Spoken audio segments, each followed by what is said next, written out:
Hello everybody, welcome back. I'm MrRedClaw. Welcome back to an episode of Formula 1 2020, my team career, this time for Belgian Grand Prix. So let's get right into it.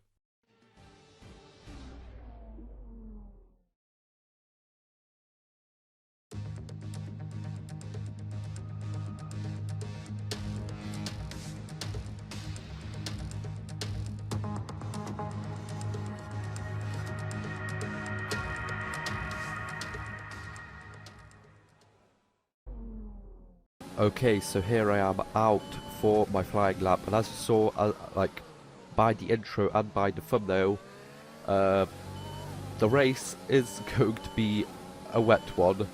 So I guess we're going to see how well it goes. I don't think I actually said in like the weather report that the race is going to be wet. I don't think so. I don't really check those. It's kind of as much of a surprise for me as it is for you. Trying not to help Albon along, but then I kind of thought, well, he is in a Williams, so even if I do help him, it's not going to really help him too much, as we are up 2/10 down over here. You really don't want to go wide over here, you lose so much time. I actually gained some time on the exit over there, and my first lap around here was like P12 or something, so it wasn't really too good, but as you can see, I'm flying right now, already 4/10 up, but at this point I was about, I think it was 7/10 away from Hamilton, and maybe even closer to a second, I'm not too sure. But yeah, we need to make up at least like 7/10 or something like that to be anywhere close to Hamilton. Of course, Bottas, I'm pretty sure, hasn't had like a good lap yet, so he's probably going to be up there as well. And we're only 4/10 up right now. Now the place where I know that I can make up any time is the last corner on the braking, and then the exit onto like the actual final corner. This is like the second to last. We don't really gain any time on the braking, but we do gain quite a lot of time on the exit. Not too much, but about 2-3 still enough. Where is it going to be? It's going to be a P3, so let's see who finished ahead of us and how much time. So it is the two Mercedes ahead, and yeah, about 4/10 up, so we weren't really going to make that time up. Maybe we were, maybe we weren't, with Pierre Gasly, our teammate, down in P5, so really not that far away. So let's see how well we do in the wet race.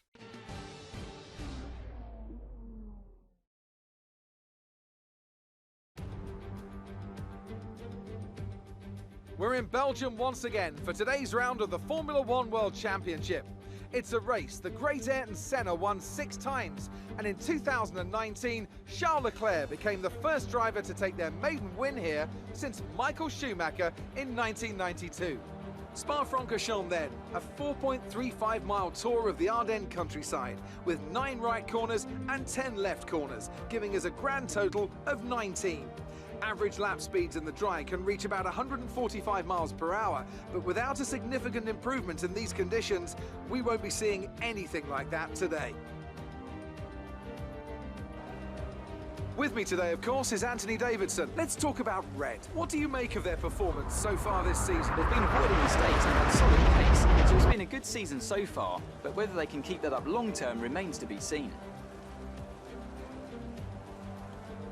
Off the back of a fantastic qualifying session, it's time to see how our starting grid looks for today's race. Valtteri Bottas lines up on pole position, and it's Lewis Hamilton alongside. Moving on to the rest of the grid, we have Red, Verstappen, Pierre Gasly, and Leclerc, Perez, Ricciardo, Ocon, and Lance Stroll, Norris, Sainz, Romain Grosjean and Kvyat, Vettel, Giovinazzi, Alexander Albon, and George Russell, Magnussen, Latifi, De Vries, and Jordan King.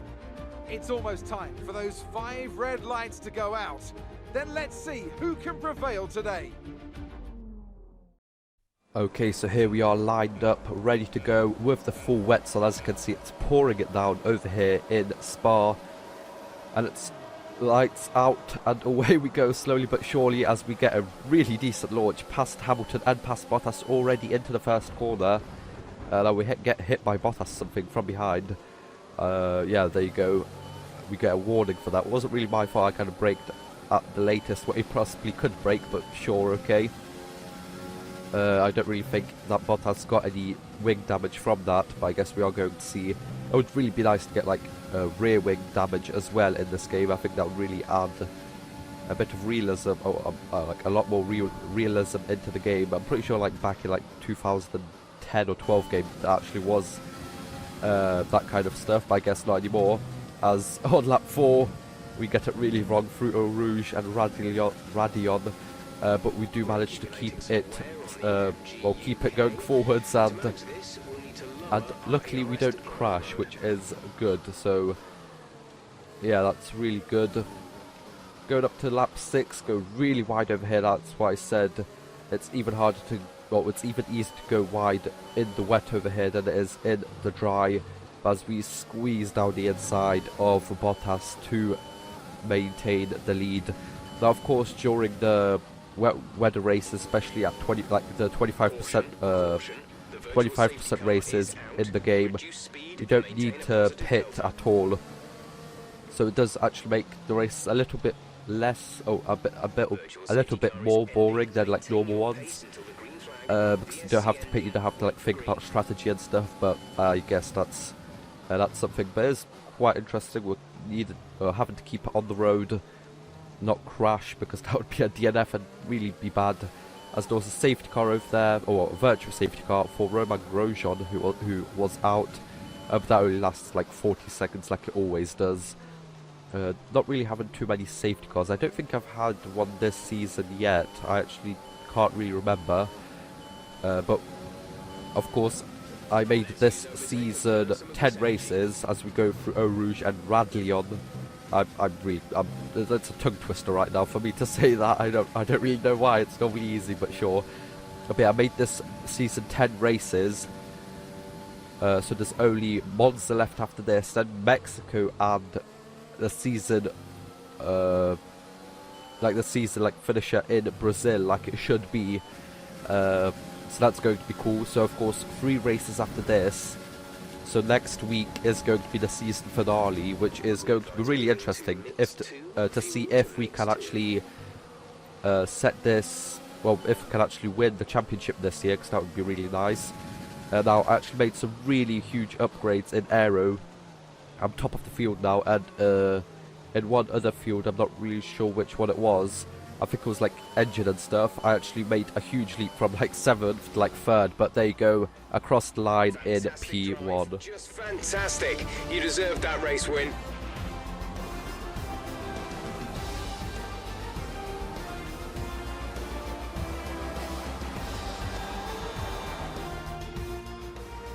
And with that, we wrap up yet another incredible Grand Prix weekend. So, Anthony, what made the difference out there today? It's a heroic effort for any driver to race in conditions like these, and seeing them fight their way to the front was very special indeed. They were able to find all the grip, all the good lines, and have the confidence to get on the power to top it all off. That's what pushed them into first place here today. Here comes your top 3 making their way down to the podium for what can only be described as a fantastic day for Formula One.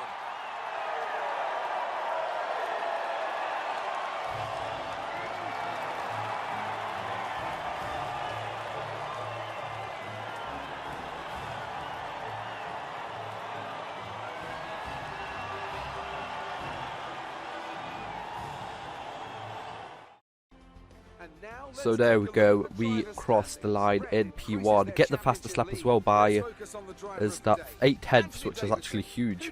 Bottas finishes in P2, then Hamilton in P3, Pierre Gasly stays in P5, which is kind of okay for him. Definitely is going to help us in the constructors.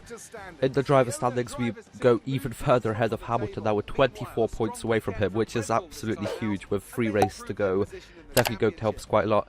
In the constructors, we go up to P1 again, over Mercedes, 4 points, kind of close. That's going to come down to the line, to the last race. It's going to be really fun to see how well we do. But for now, that is going to be it. So I hope you guys enjoyed. Like, share, subscribe, and I'll see you guys next time. Bye bye.